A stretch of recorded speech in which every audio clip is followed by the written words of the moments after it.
우리 삶이 그대를 속일지라도 라는 시로 유명한 푸시킨을 잘 알고 계시죠? 도스토옙스키도 우리의 모든 것은 푸시킨에서 나왔다 라고 말할 정도로 러시아에서는 국민문학의 아버지이고 또 위대한 시인입니다. 그런 그가 한날은 모스크바 광장에서 소경이면서 거린 인자를 보게 되었습니다. 그는 한겨울인데도 아주 얇은 누더기를 걸친 것이 전부였습니다. 푸시킨은 그런 그를 이렇게 주의 깊게 지켜보고 있다가 그에게 다가가서 이렇게 말했습니다. 나도 형편이 넉넉하지 않아서 당신에게 줄 돈은 없습니다. 하지만 제가 당신에게 글 몇 자를 써드려도 괜찮을까요? 그걸 몸에 붙이고 있으면 분명히 좋은 일이 있을 것입니다 하고 푸시킨이 그 소경이었던 거린에게 말했습니다. 그렇게 푸시킨은 글자 몇 자를 주고 그를 떠나갔어요. 그런데 과연 그에게 어떤 일이 일어났을까요? 얼마나 좋은 일이 그에게 일어났을까요? 며칠 후에 푸시킨이 똑같이 그 장소를 친구와 함께 대화하면서 지나가고 있는데 누가 그의 다리를 꽉 잡았습니다. 푸시킨이 놀라서 쳐다보니까 며칠 전에 자기가 글을 써주었던 바로 그 거린이었습니다. 날이 목소리를 들으니까 보지를 못하잖아요. 그러니까 목소리를 들으니까 며칠 전에 제게 글을 써주신 분이 확실합니다. 맞죠? 하고 그 거린이 푸시킨에게 물어보았습니다. 그러면서 그 글씨를 써준 이후로 정말로 많은 돈이 깡통에 쌓였습니다. 하나님이 당신을 만나게 해주셨어요. 너무 감사합니다 하고 거린이 푸시킨에게 말했습니다. 이 말을 들은 푸시킨이 조용히 미소를 지으면서 이렇게 서 있으니까 소경이 이어서 말했습니다. 그런데 날이 그날 써준 글씨가 도대체 무슨 내용입니까? 도대체 무슨 내용이길래 갑자기 제 이 돈통에 돈이 많아지는 겁니까? 소경이니까 뭐 볼 수가 없잖아요. 그러니까 무슨 글을 써줬는지도 자신은 모르는 거예요. 그래서 그는 이게 너무 궁금했던 겁니다. 여러분은 문학의 아버지이자 위대한 시인이었던 이 푸시킨이 과연 뭐라고 썼을 것 같으세요? 뭐니 뭐니 해도 머니입니다. 뭐 이 정도로 이렇게 썼을까요? 그는 대답했습니다. 별 내용 아니에요. 겨울이 왔으니 봄도 멀지 않으리. 겨울이 왔으니 봄도 멀지 않으리 라고 이렇게 썼습니다 라고 말했어요. 그러니까 지금 거린의 인생이 이렇게 계절의 겨울과 같이 어렵고 힘든 시간을 보내고 있지만 계절의 겨울이 지나면 반드시 봄이 오는 것처럼 이 사람은 인생의 겨울에도 희망을 품고 봄을 기다리는 사람이니까 그냥 지나치지 말아달라는 것입니다. 지나가는 사람들에게 겨울이 왔으니 봄도 멀지 않으리. 이 사람은 그렇게 희망을 품고 있는 사람이니까 그냥 지나가지 말아달라는 것입니다. 겨울이 왔으니 봄도 멀지 않으리. 사랑하는 여러분, 이제 그 뜨거웠던 여름도 집사님이 기도해 주셨던 것처럼 정말 뜨거웠던 여름도 다 지나가고 조금은 서늘해진 초가을입니다. 여러분의 하루는 또 여러분의 2024년도는 어떻게 매듭지어져 가고 있습니까? 푸시킨의 삶이 그대를 속일지라도 라는 시의 한 부분으로 대답해 보는 것은 어떨까요? 삶이 그대를 속일지라도 슬퍼하거나 노여워하지 말라. 슬픈 날엔 참고 견뎌라. 즐거운 날은 반드시 올 터이니 모든 것 한순간에 사라지나 지나간 것 모두 소중하리라. 바라기는 오늘 예배하는 우리 모두의 인생은 절망보다는 소망으로 또 슬픔보다는 기쁨으로 채워질 수 있기를 예수님의 이름으로 축복합니다. 아멘. 예수님의 이름으로 축복합니다. 아멘. 오늘 본문 말씀은 예수님의 제자가 되기를 원했지만 끝내 제자가 되지 못했던 한 사람과 자신은 원하지 않았지만 예수님이 강권하여서 세운 사람이 동시에 등장을 합니다. 예수님의 사역을 옆에서 쭉 지켜보고 있었던 서기관은 한날 예수님께 나와서 예수님을 따르고 싶다는 상당한 자신의 각오를 표현하였습니다. 우리 오늘 본문 19절 말씀을 함께 같이 읽어볼까요? 19절입니다. 시작. 한 서기관이 나와 예수께 아뢰되 선생님이여 어디로 가시든지 저는 따르리이다. 아멘. 한 서기관이 나와 예수께 아뢰되 선생님이여 어디로 가시든지 저는 따르리이다. 그러니까 지금 서기관은 자신이 예수님의 제자가 되고 싶다고 말을 한 것입니다. 그 당시 서기관은 유대 사회에 존경받는 율법 교사고 말 그대로 한 사회의 유지였습니다. 이런 서기관이 예수님과 함께하면 예수님께는 아주 큰 힘이 될 수 있었을 텐데 예수님은 이를 거절하셨습니다. 우리 본문 20절 말씀도 함께 읽어볼까요? 20절 시작. 예수께서 이르시되 여우도 굴이 있고 공중의 새도 거처가 있으되 인자는 머리 둘 곳이 없다 하시더라. 네, 이렇게 여우도 굴이 있고 공중의 새도 거처가 있으되 인자는 머리 둘 곳이 없다 하면서 간접적인 표현을 하셨지만 뭐죠? 한마디로 거절하신 것입니다. 너는 따라오지 않아도 된다는 것입니다. 인자가 가는 길은 머리 둘 곳도 없는 고단한 길이니까 서기관 너는 따라오지 않아도 괜찮다라는 것입니다. 그런데 이와 반대로 예수님은 자신은 싫다고 하는데 재촉하신 사람이 있어요. 21절 말씀에 보니까 제자 중에 또 한 사람이 이르되 주여 내가 먼저 가서 내 아버지를 장사하게 허락하옵소서. 이 말씀에 대한 해석은 지금도 분분합니다.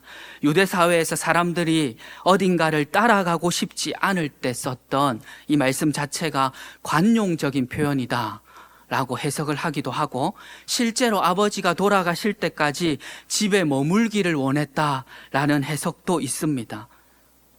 그런데 그 해석이 정확하게 어떠하든지 그것이 중요한 것이 아니고, 예수님은 같이 가자 하시는데 이 제자는 지금 같이 가고 싶다는 것입니까? 안 가고 싶다는 것입니까?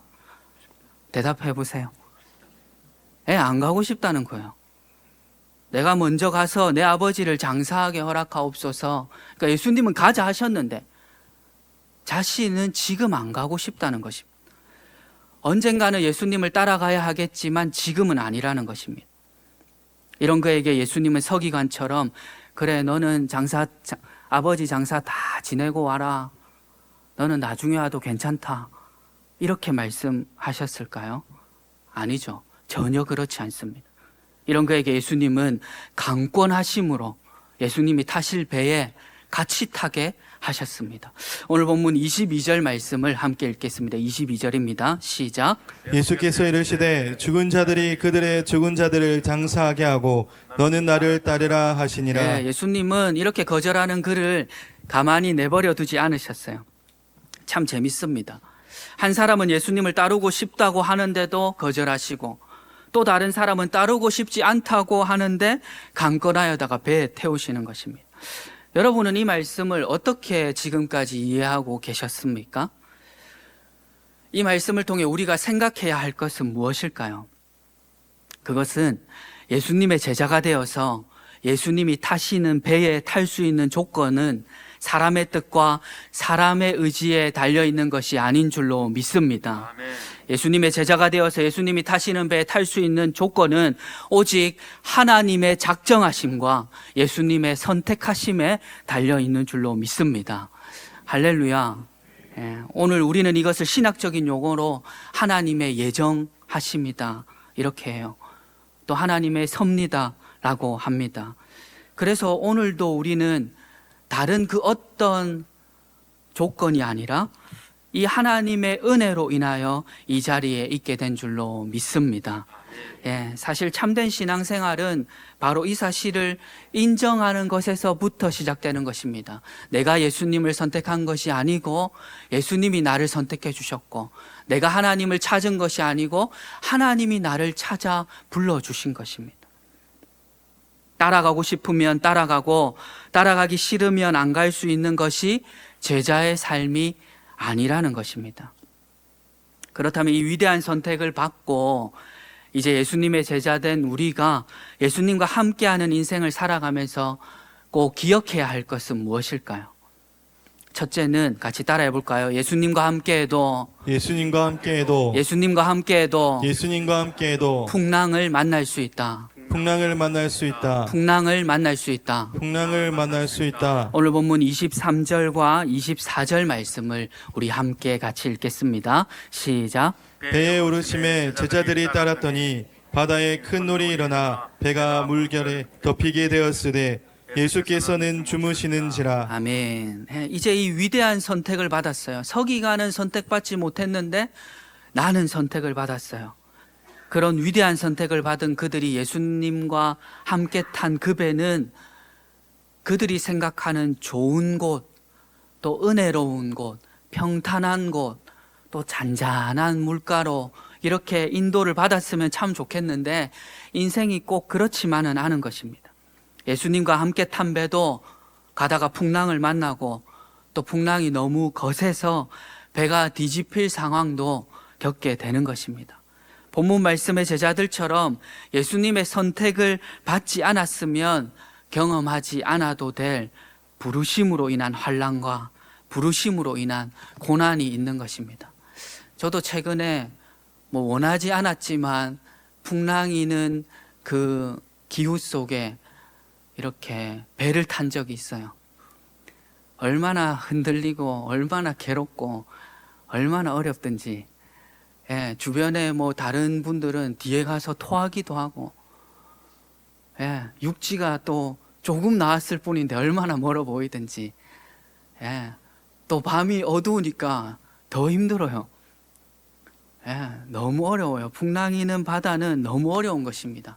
정말 내리고 싶은데 또 엔진이 이렇게 가동되고 있으면 그나마 좀 나은데 이렇게 엔진을 끄고 좀 이렇게 정박해 있으니까 더 흔들리고 막 더 괴롭고. 근데 이때는 바람 따라가는 배이지 않습니까? 얼마나 어렵고 힘들었겠습니까? 본문 말씀의 제자들처럼 예수님의 선택을 받지 않았으면 경험하지 않아도 될 부르심으로 인한 환난과 또 부르심으로 인한 고난이 있는 것입니다. 하지만 이때도 우리는 예수님이 타신 배를 함께 탄 것을 후회해서는 안 될 줄로 믿습니다. 예수님과 함께하는 신앙의 삶을 잠깐의 고난 때문에 포기해서는 안 되는 것입니다. 왜 그렇죠? 이 세상에 풍랑 없는 바다는 없고 흔들리지 않는 배는 없기 때문인 것입니다. 그래서 고난이 필연일 수밖에 없는 인생들에게 하나님은 이렇게 말씀해 주셨어요. 이사야 43장 1절에서 2절 말씀을, 너무 귀한 말씀이거든요. 우리 힘있게 한번 크게 또 읽어보겠습니다. 시작. 야곱아, 너를 창조하신 여호와께서 지금 말씀하시니라. 이스라엘아, 너를 지으신 이가 말씀하시느니라. 너는 두려워하지 말라. 내가 너를 구속하였고 내가 너를 지명하여 불렀나니 너는 내 것이라. 내가 물 가운데로 지날 때에 내가 너와 함께할 것이라. 강을 건널 때에 물이 너를 침몰하지 못할 것이며 내가 불 가운데로 지날 때에 타지도 아니할 것이요 불꽃이 너를 사르지도 못하리니 대전하는 여호와 내 하나님이요 이스라엘의 거룩하니요 내 구원자임이라. 아멘. 할렐루야. 아멘. 너무 귀한 말씀이에요. 너무 위대한 말씀이에요. 본질적으로 불안하고 두려울 수밖에 없는 인생들에게 큰 힘이 되어주는 말씀입니다. 내가 너를 구속하였고 내가 너를 지명하여 불렀나니 너는 내 것이라. 내가 물 가운데로 지날 때에 내가 너와 함께 할 것이라. 불 가운데 지날 때도 타지 아니할 것이라. 대전하는 여호와 내 하나님이요 내 구원자임이라. 할렐루야. 우리 하나님 말씀은 너무 진리의 말씀이에요. 내가 너를 구속하였으니까, 지명하여 불렀으니까 너는 물 가운데를 지나가지 아니할 것이라. 너는 불을 통과하지 아니할 것이라. 불꽃 같은 건 구경도 하지 못할 것이라. 이렇게 말씀하지 아니하시고 너가 불 가운데를 지날 때에도 타지 아니할 것이라. 불꽃이 너를 사르지 못할 것이라. 물 가운데로 지날 때에도 내가 너와 함께 할 것이라. 너무 귀한 말씀이에요.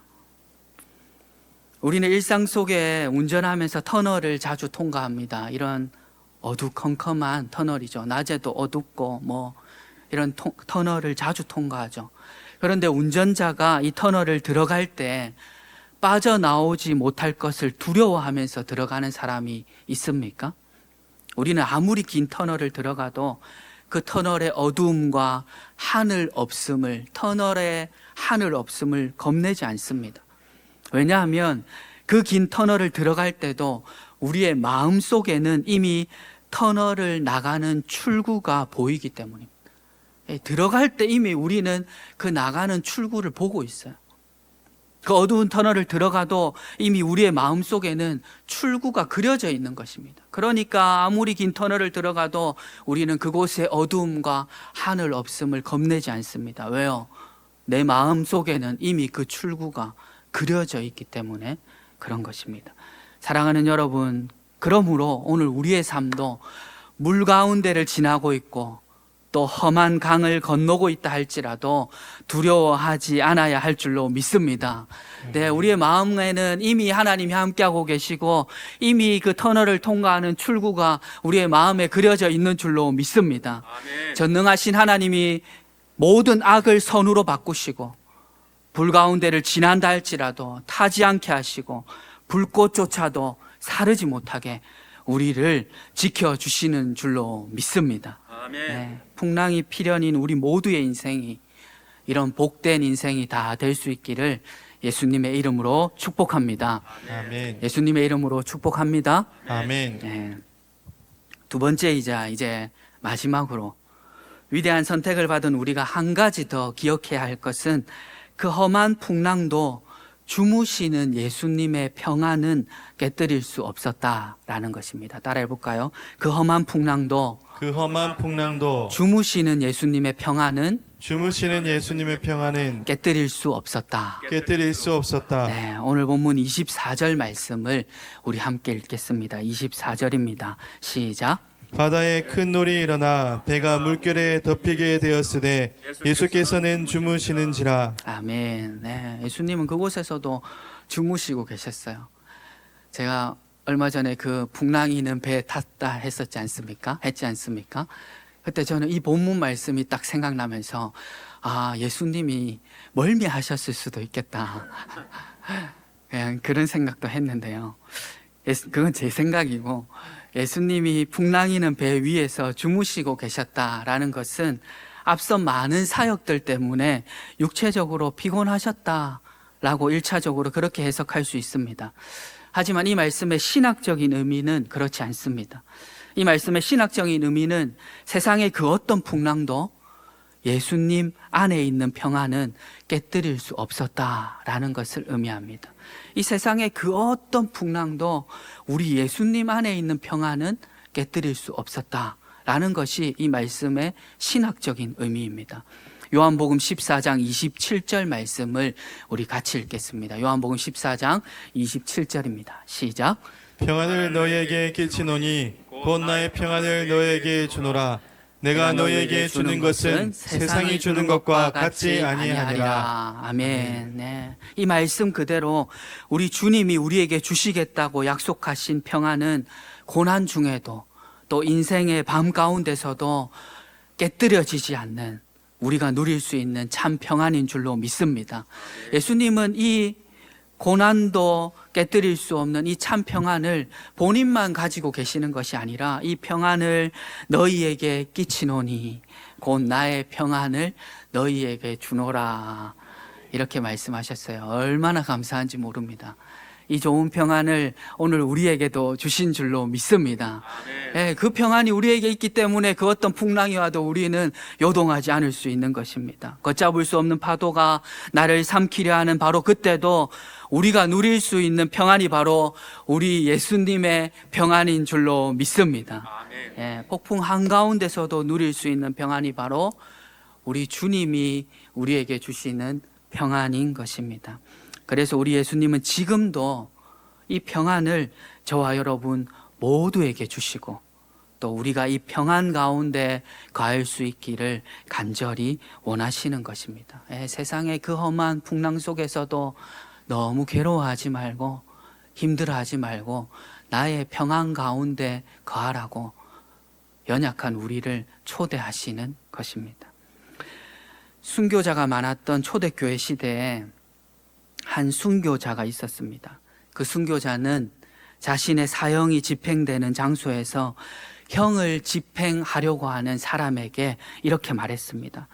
제게 마지막으로 한 가지 부탁이 있습니다 하고 제 부탁을 들어줄 수 있겠습니까?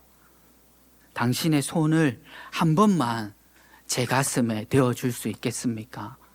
이렇게 이제 형 집행을 앞둔 순교자가 형을 집행할 사람에게 부탁을 했습니다.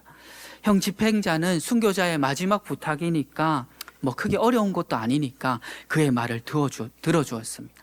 그의 가슴에 이렇게 손을 댄 것이죠. 그렇게 손을 대니까 다시 순교자가 말합니다. 이번에는 그 손을 당신의 가슴에 한번 얹어봐 줄 수 있겠습니까? 그 손 그대로 당신의 가슴에 한번 얹어봐 주세요. 지금 누구의 심장이 더 두근거리고 누구의 심장이 더 고통스러운 것 같습니까? 여러분 생각해 보면 누구의 심장이 더 뛰고 누구의 심장이 더 고통스러워야 돼요? 당연히 순교자가 더 뛰고 더 고통스러워야 되죠. 하지만 실제는 아니었던 것입니다. 실제로 지금 사형당하는 순교자의 마음은 평안한데 악독한 짓을 해왔고 거짓으로 일관해왔고 또 그 거짓으로 그 사형을 집행해야 하는 집행자의 마음은 평안이 없었던 것입니다. 거짓된 자의 마음은 평안이 없어요. 두려움과 떨림이 소용돌이치고 있었던 것입니다. 순교자의 눈에는 그런 형 집행자의 상태가 너무나도 선명하게 보였기 때문에, 너무나도 그 모습이 가련해 보였기 때문에 죽기 전 마지막으로 그에게 이런 부탁을 했던 것입니다. 제 가슴에 한번 손을 대어 보시고 그리고 당신의 가슴에 한번 손을 대어 보십시오. 누구의 심장이 더 고통스러워하고 있습니까? 사랑하는 여러분, 이것이 바로 그 어떤 풍랑에도 깨뜨려지지 않는 우리 주님의 평안인 줄로 믿습니다. 우리 주님이 우리에게 주시겠다고 반드시 약속하신 이 세상이 주는 것과 같지 않은 평안은 이러한 평안인 줄로 믿습니다. 세상의 평안은 내가 평안할 때, 아무 일 없을 때 그때 평안하게 안전하게 지켜주는 것처럼 보이지만 세상이 주는 평안은 내가 정작 어려움에 처해 있을 때는 능력을 발휘하지 못해요. 하지만 우리 주님이 우리에게 주신 평안은 우리가 가장 어려울 때, 우리가 가장 힘들 때 그때도 우리를 요동하지 않도록 붙들어주는 참된 평안인 줄로 믿습니다. 아멘. 그러므로 오늘 예배하는 우리 모두는 예수님과 함께 하지 않는 육지 사람들의 그 흔들리지 않음을 부러워하는 인생이 아니고 풍랑 한가운데서도 결코 깨뜨려지지 않는 우리 주님의 평안 안에 거하는 그런 복된 인생들이 다 될 수 있기를 예수님의 이름으로 축복합니다.